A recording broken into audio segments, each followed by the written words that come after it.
You've probably heard that retinol is perfect for an anti-aging regimen. In fact, you've probably heard me say that over and over again. I know I love a good retinol. But what if your skin truly just can't deal with it? You get redness, you get burning, you get peeling, skin gets angry, and it's not forgiving. Or maybe you're pregnant or you're breastfeeding and you still want to have good skin, the kind of skin that retinol can give you, even through these life-changing moments. So the question becomes, if you cannot use retinol, are there any good alternatives? Let's talk about it.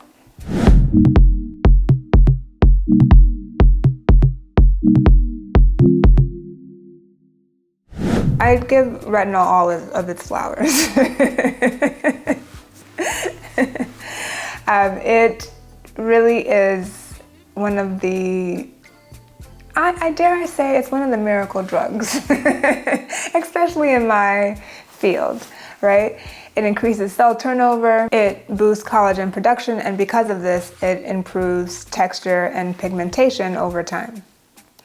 But some people really can't tolerate it, and they, as I always say, start low and slow, right, with it.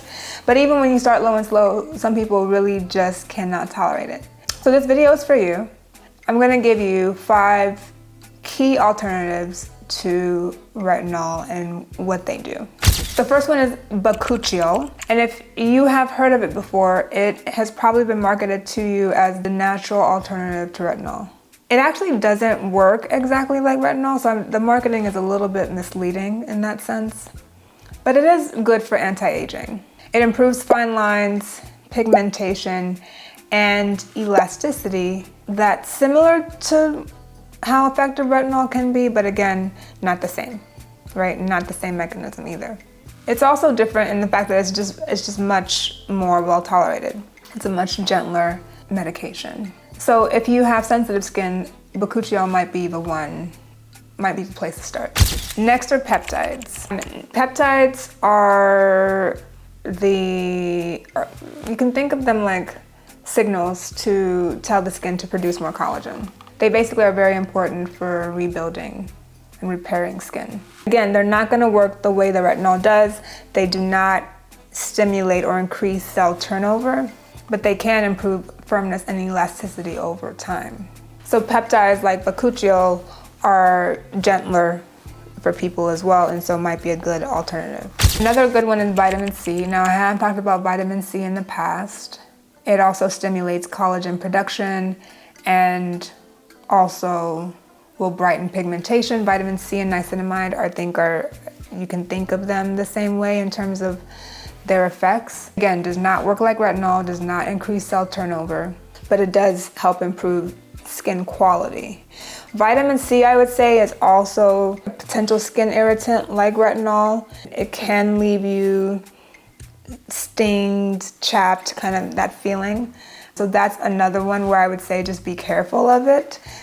Don't go all in, just low and slow. And that's true for anything that I recommend, right? Or not recommend, because I may be a doctor, but I'm not your doctor, okay? But no, truthfully, you want to go low and slow. You want to, apply and test areas that are inconspicuous so that if you do have a reaction, it's something that is not all over your face, right? But vitamin C, especially compared to the previous ones I've mentioned, is one that can be just as irritating and make you just as sensitive to the sun. So low and slow, and always, always, always use sunscreen. Another one that I love that's kind of becoming increasingly popular as well is azelaic acid.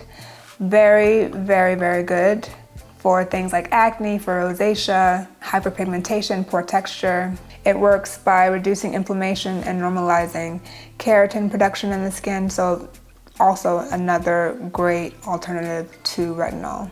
And then lastly, number 5 are chemical exfoliants, and I've previously mentioned chemical peels. So chemical exfoliants are basically more gentler at-home versions of a peel. So think glycolic acid, lactic acid, mandelic acid. They're typically alpha hydroxy acids that help loosen the bonds between skin cells, older skin cells, dead skin cells.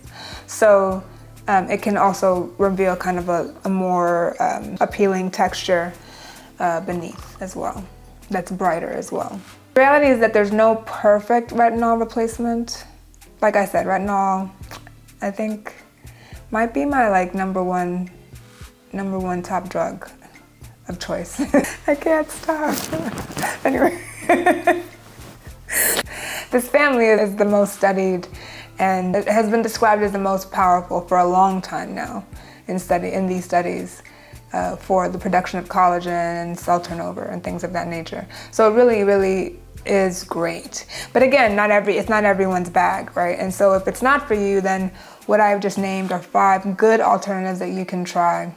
And so the goal might not be to replace retinol as a true alternative remedy would hopefully do, but rather to have a good skin arsenal, period, right? Period, poo, that you can use and that you can tolerate without having your skin be angry at you.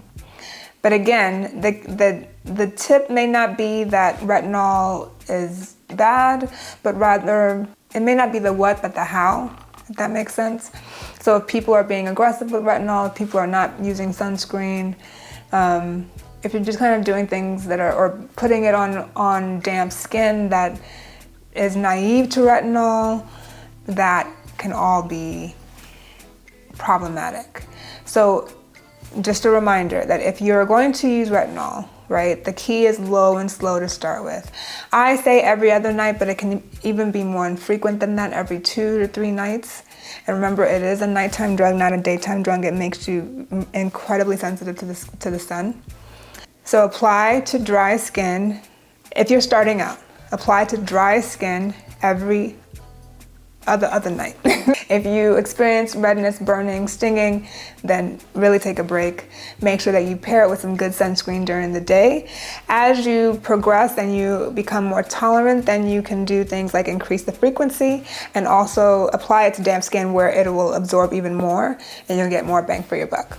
And I would not recommend piling things on, these kinds of medications or these kinds of compounds on. You really do not ever want to be harsh with your skin. We have tried that. It does not work. It is great to be gentle. It's great to be gentle with your skin, and it's going to be the absolute most important thing to having great skin. But please, I hope you loved this video. If you did, please like it, please subscribe, please leave a comment, a question, do it all. Do the most, okay? Because some people do the least, and I want you to do the most, okay? But as always, love you lots, and bye for now.